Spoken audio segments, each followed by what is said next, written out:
ఆ తల్లి గొప్పతనం ఎక్కడుందంటే, దుర్గా అని ఒక ఆయన ఆర్తితో అన్నాడు. ఆయన ఏదో బెంగతో ఉన్నాడు, ఏదో భయంతో ఉన్నాడు, ఏదో బాధతో ఉన్నాడు. దుర్గే స్మృతౌ హరసి భీతిమశేష జంతోహో. ఎవరో ఒకరికి కాదుట, అశేష ఎన్ని కోటాను కోట్ల మంది అయినా కానివ్వండి, నమ్మి దుర్గా అమ్మా అన్నాడు అనుకోండి, అలా అన్నటువంటి వాళ్ళు ఎన్ని కోటాను కోట్ల మంది అయినా సరే వాళ్ళ యొక్క భీతిని, భయాన్ని ఆమె తీసేస్తుందిట. దుర్గే స్మృతౌ హరసి భీతిమశేష జంతో స్వశ్చై స్మృత మతిమతీవ శుభాం దదాసి.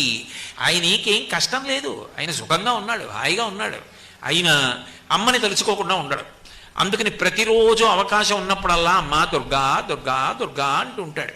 అప్పుడు ఏం చేస్తుందంటే మంచి బుద్ధినిస్తుందిట. ఇవ్వడమే కాదు, ఆయన కీర్తివంతుడు కావడానికి ఆయన యందు